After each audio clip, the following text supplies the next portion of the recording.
You're watching Rogers TV.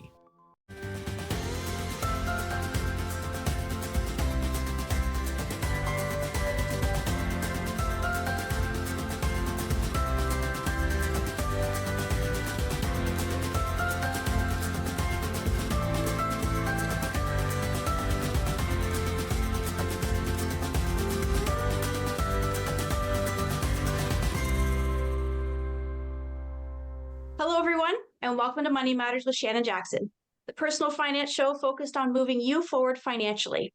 On today's show, is travel in your list of things to do this year?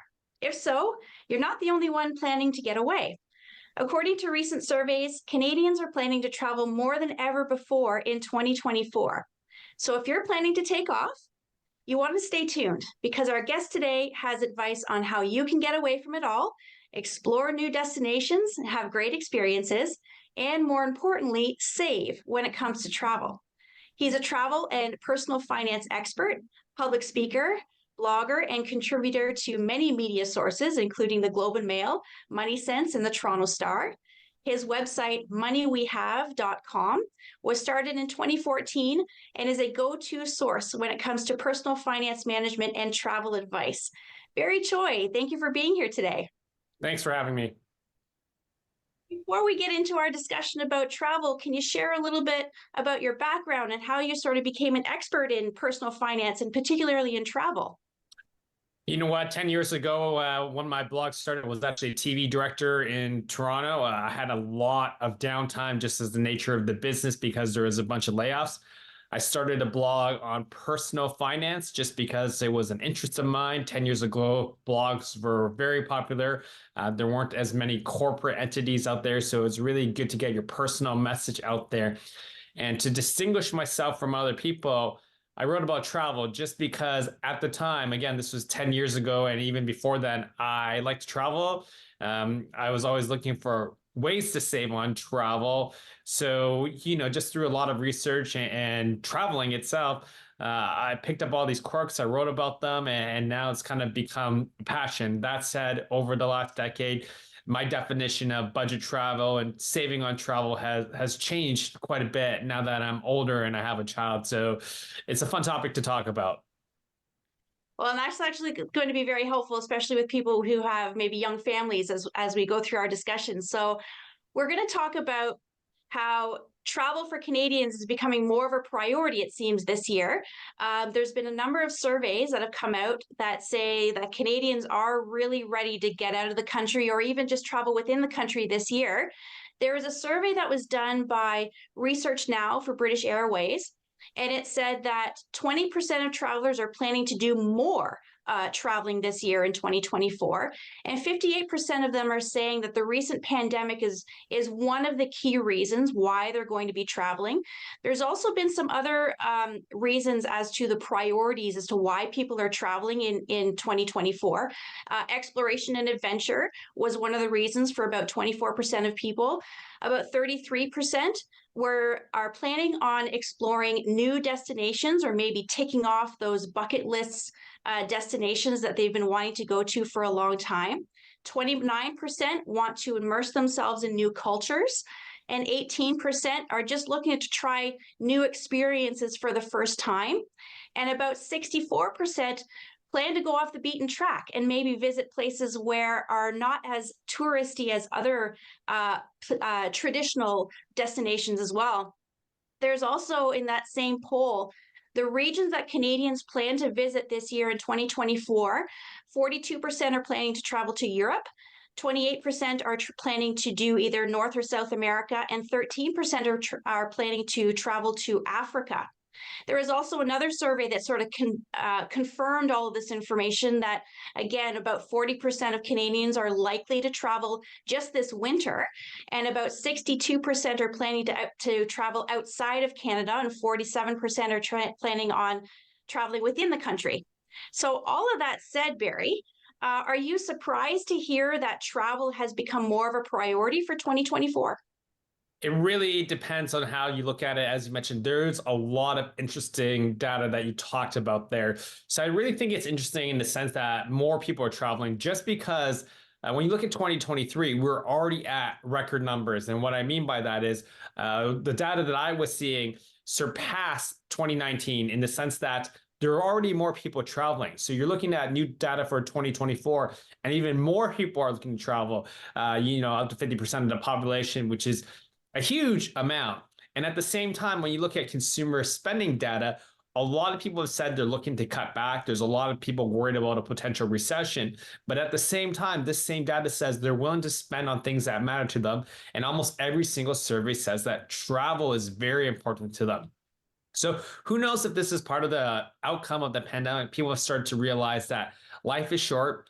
Anything can happen. Travel was a luxury, and we've quickly realized that it can be taken away at any time, not just from the pandemic. We've seen ongoing conflicts throughout the world, even political conflicts with some countries. Now it's very difficult for Canadians to get visas to certain countries just because our political leaders are having an argument for no real reason, right? So traveling has become more difficult for some places, and I think people are realizing that. So if they can cross off those things on their bucket list, why not, right? It is a great opportunity to see things, especially when you're still healthy.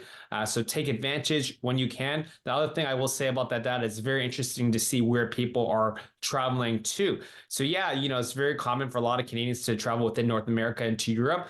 The number of people going to Africa is a bit higher than I expected. And then I'm surprised there's not more people who want to go to Asia again, because that was a region that was closed off for quite a bit of time. And now that they've opened up, I just assumed that a lot of people would want to go back.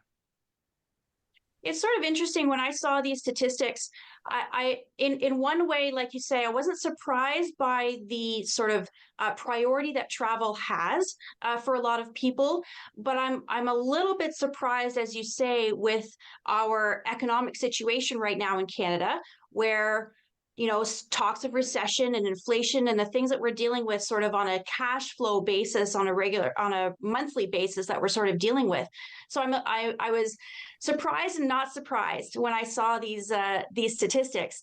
And so when it comes to sort of the types of travel that people are looking for, it sounds like cultural experiences and trying new things is more of a priority. Are you seeing the same in your experience?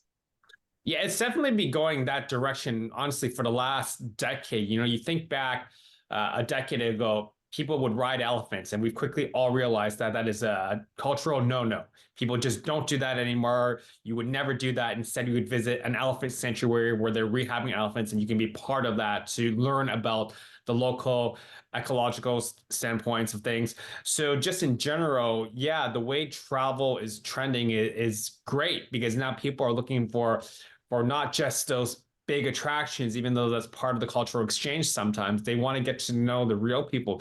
But more importantly, I think a lot of travelers now, they want to make sure that their travel dollars are going to the local population. They're actually helping people. So there's been a lot of good information out there. So when you join a tour, you can actually find out how much of your money is going to the locals as opposed to a big corporation. But it's just a very interesting shift. And I think it comes down to the fact that a lot of people had travel taken away from them, and now they want to see more of the world and what the world has to offer while they still can. And like you say, it sounds like we're being more conscientious in those decisions about where we're traveling to and where our spending dollars are being contributed to. So that's sort of an interesting perspective, because often when we want to go away, we just want to escape where we are. I mean, typically Canadians will go to a warmer climate in those winter months. But it sounds like what you're saying is we're just becoming a little bit more conscious about where we go. Would you say that that's right? I think it really just depends on the traveler. Like, listen, it's cold right now in Canada. I would love to go to a sunny destination. In fact, I just came back from one a month ago, and I'm ready to go back, right? But at the same time, last year I had an opportunity to go to Asia. The year before I went to Europe. There's a different experience for all types of travelers. And what I like about travel is there's all those opportunities for everyone to enjoy them. So I always try to get people to see both sides. So if you're typically a person that always goes to an all-inclusive resort, nothing wrong with that. But maybe it's time to try something else. Maybe try a nice hotel in Europe in a sunny destination in Europe. But again, it's just having those opportunities available to us. We're fortunate that with modern technology as an aircraft that can get us to basically anywhere, tour operators that speak almost any single language. I was telling my parents, even though they speak English fluently, they're Chinese. They like to hear Chinese. And I told them, like, you can literally go to any country in the world now and find a tour guide that speaks Chinese. You just got to pay them, right? So it's that simple. Well, I want to talk just a little bit about the choices that people are making when it comes to making their plans and how they sort of want to spend, because like I said, we're sort of in an interesting economic situation where we're dealing with inflation and interest rates here in Canada. And so there's been a few statistics that say that about nearly 1/3 of people are putting limits on what they're willing to spend for their vacation or for their trip. About 28% are choosing less expensive accommodations. 26% are cutting back on dining out, and about 26% are spending less on activities and, those extra attractions and things when they go someplace. So would you say that making these types of spending choices are those good things, or are we limiting the experiences that we're having on those trips? It's good and bad. Having a budget for your vacation is just smart planning. Obviously, you don't want to travel and not have the funds available for it, right? So maybe if you don't have enough money right now, maybe you're better off saving a little bit more, spending less at home, so you have those funds when you're abroad, right? Just having a set limit allows you to plan your travels. Changing your accommodations to something cheaper, that's just smart. If you're at a hotel just to sleep, then it's not a big deal. That said, a lot of hotels out there these days, that's part of the experience. The travel's like, I love a fancy hotel. I've learned over the years that you should never cut back on food when you travel. I'm not saying you should eat out every single meal, but when I was younger in Barcelona, I only ate ham sandwiches because my goal was to be as cheap as possible for the trip. And while I achieved that goal, I feel like I gave up a lot of the cultural experience as a result. I didn't have tapas, I didn't have sangria, I didn't have paella. So to me, that was a huge mistake, which I only corrected 15 years later, right? But same thing with attractions. You don't need to go to every single paid attraction. Obviously, there's a lot of attractions built just for tourists, but you also don't need to cheap out on every single thing. I always tell people, try to cut back at home, have that budget for your travel. So when you are traveling, you can spend as much money as you want, as long as it fits within your budget, guilt-free. And I think we have a few more options when it comes to accommodations now as well, because if you're traveling, into Europe, let's say, there's maybe you're not staying in an actual hotel. You're maybe renting an apartment or an Airbnb. So maybe you have that option within that accommodation to for breakfast, perhaps instead of going out for breakfast, you can make it in the room that you're staying in. But then for your other meals, perhaps you're eating out for those. And so, would you say that maybe those are sort of ways that you sort of prioritize what's important to you in order to sort of where you spend your money? That's exactly it. You think about your accommodations in general with Airbnb, VRBO, just vacation homes for rent. There are just so many options, and those options are good if you're looking to save money or if you've got a lot of people you're traveling with where you need more space. And yes, obviously having a kitchen anytime where you can cook your own meals, or even just visiting the grocery store, you don't necessarily need to cook it, will always be cheaper than eating out every single meal. Well, your website, you comment that you combine your knowledge of finance with your passion for travel, and you encourage people to see the world without spending a fortune. And that's exactly the advice that we're looking for our viewers. And so when Money Matters returns, Barry's going to share advice on how you can plan your next trip without breaking the bank. We'll be right back. This program is brought to you by Ignite TV. Now you're in command. Visit Rogers.com for more details.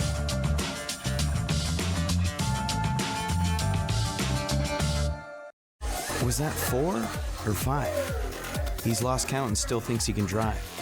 Do you think he knows that when he is caught and charged with impaired driving, he'll lose his license and a lot more? If he gets in his car, he'll face costs exceeding $20,000. Does he realize he could have a criminal record for his choice to drive? And it could be much worse if he crashes.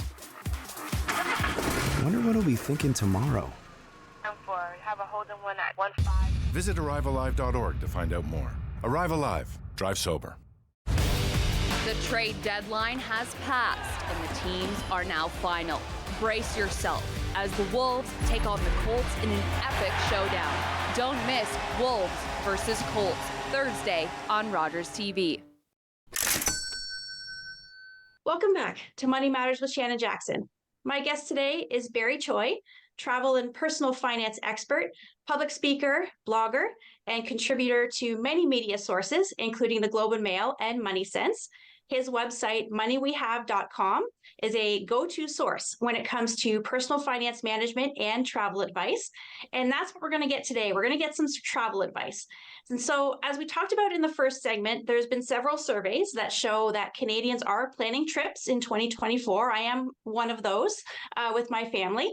And in fact, the polls this year say that many are planning to travel even more than what they were doing before. And so, to many people, this may sound expensive. So, Barry, first of all, is traveling expensive? It can be, but it doesn't have to be, right? That's the great thing about travel.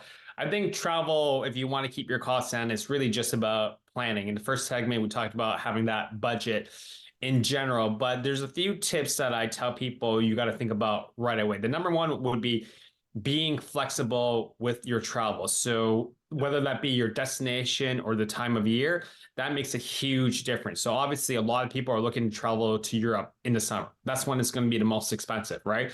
But if you're going in, say, October, November, March or April, it tends to be significantly cheaper. And that's not just the flights, but that's also the hotels. And those are typically your two most expensive costs when traveling. Being flexible at the airport also makes a lot of sense. And what I mean by that is if you travel between Tuesday and Thursday, it's typically cheaper than, say, Friday through Monday.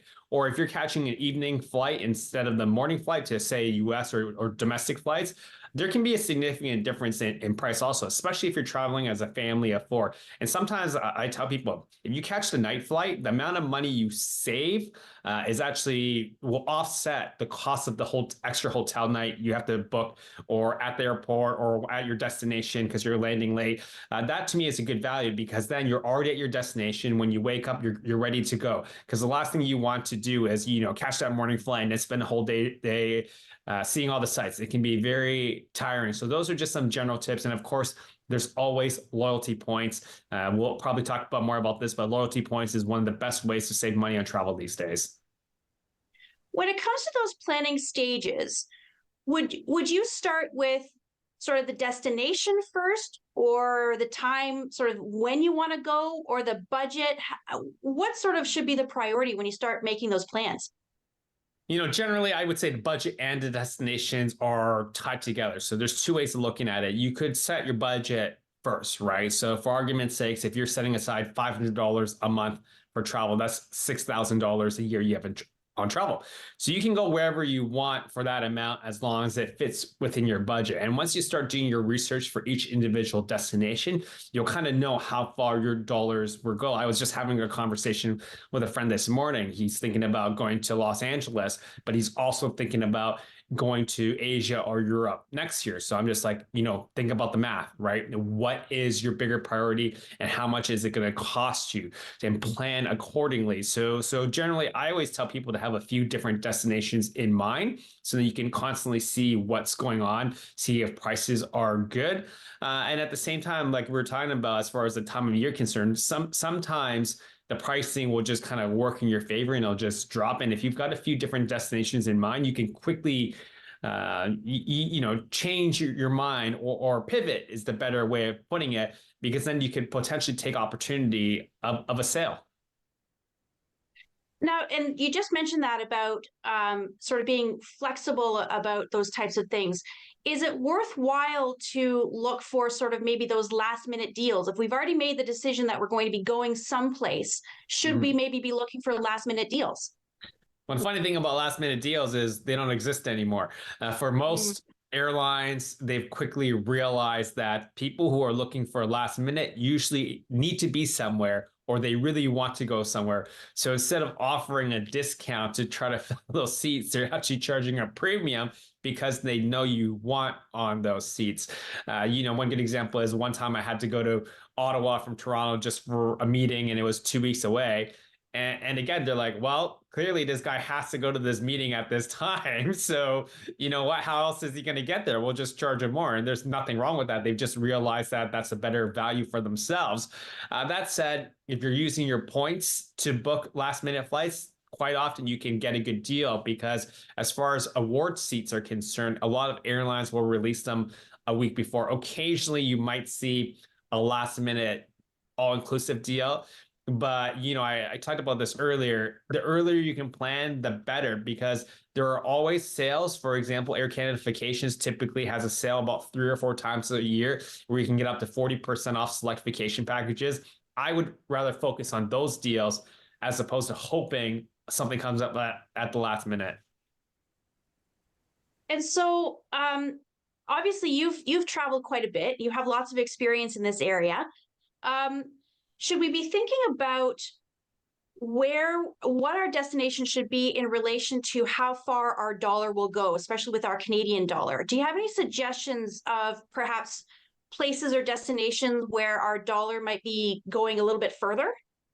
You know, for some destinations, your dollar can go further, but at the same time, I tell people it's like make sure you actually want to go there first, right? So yes, if you're going to certain parts of the world, Mexico City is a great example.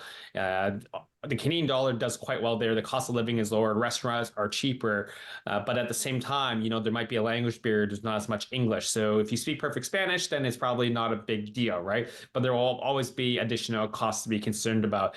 Argentina is another good example. Their currency has been not exactly the most stable in recent years or in the last decade. But they have an exchange rate cost called the blue dollar, where essentially if you bring American dollars, you can get double the rate. So it's basically a 50% discount. So yeah, there are some great opportunities. There's some countries out there where you can save money just because of the exchange rate. But I wouldn't focus on that. Typically, I tell people, pick the destinations that you want to go to. We talked about those bucket list destinations, those cultural destinations, and sometimes they actually tie together. So Thailand is typically a cheap country. You just got to spend a lot to get there, but once you're on the ground, you can have those cultural experiences and take advantage of a strong Canadian dollar. And when it comes to these planning stages, a lot of people, they like to plan these trips themselves. They like to do the research of where they want to go. Other people will rely on perhaps a travel agent or another professional to help them in these plannings. Do you have a recommendation as to which might be better?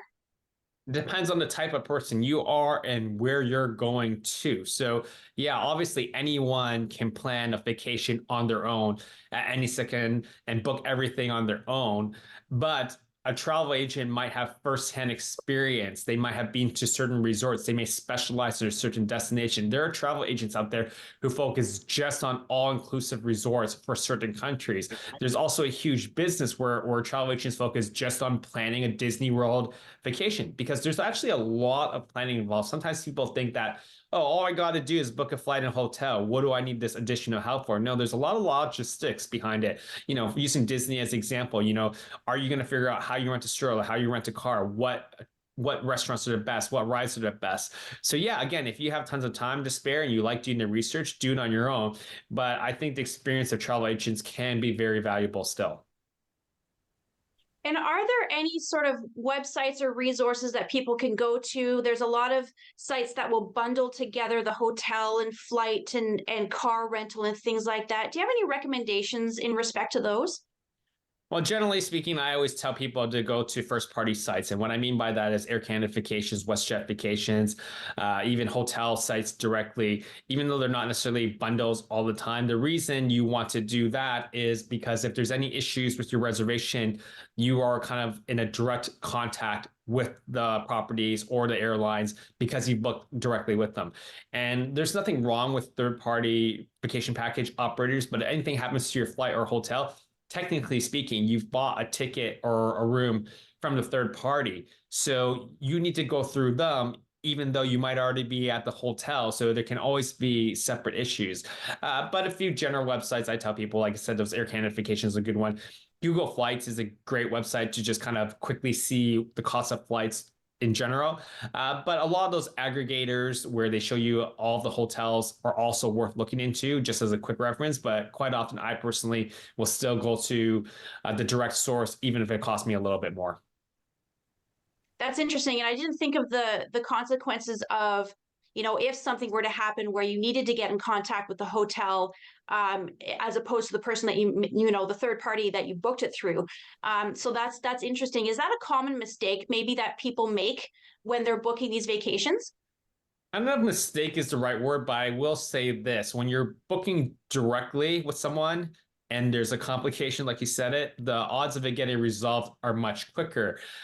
Because how often do you hear stories where people say, oh, I booked directly with the airline and hotel, but it turns out it was a fake website and it wasn't that great deal after all. Whenever you hear about those stories about people being ripped off, they're typically from a website you've never heard about, and then they saw a great deal and they thought it was legit, but it turns out they were issued a fake ticket and it's not a real company. So I'd say fraud is a big concern these days. But yeah, going direct, again, even if you have to pay more, is usually worth it. But you do need to do your due diligence regardless of where you book from, because thieves and fraudsters are just getting a lot smarter.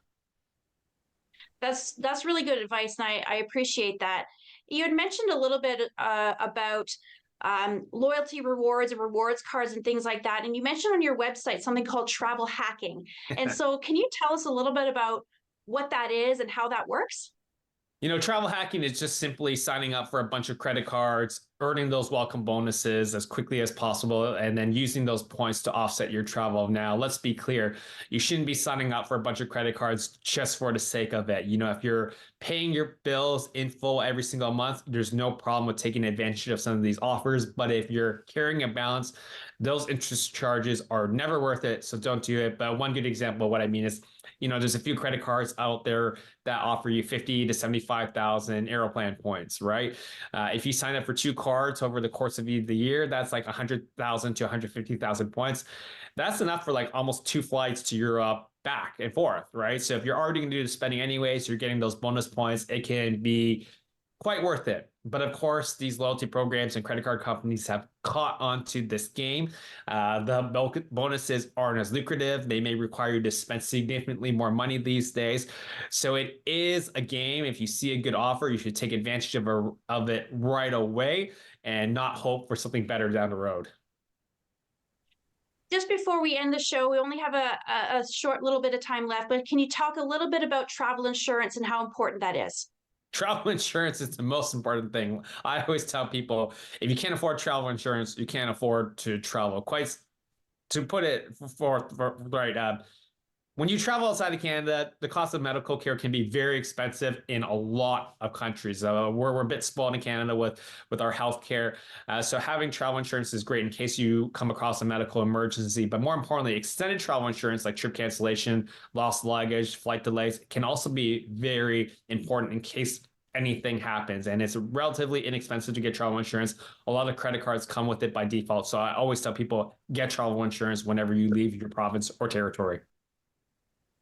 That's some really great advice. And so if anyone wants to reach out to you, follow you on social media, how can they do that? You can find me at moneywehave.com or on Instagram at Barry_Choi. Barry, thank you so much for being here and joining us here on Money Matters and for your advice for traveling in 2024. And I also want to thank you, our viewers, for watching. Until next time, I'm Shannon Jackson.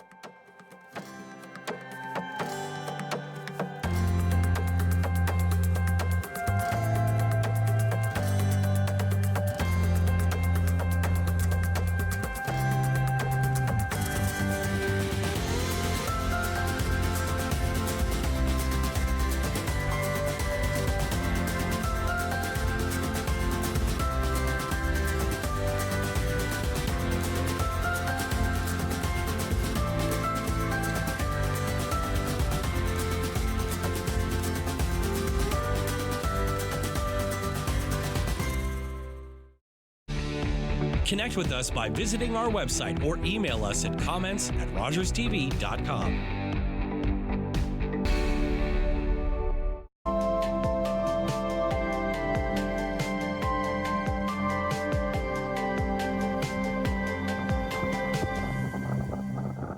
Hello, I'm Liz Dowdswell, Lieutenant Governor of Ontario.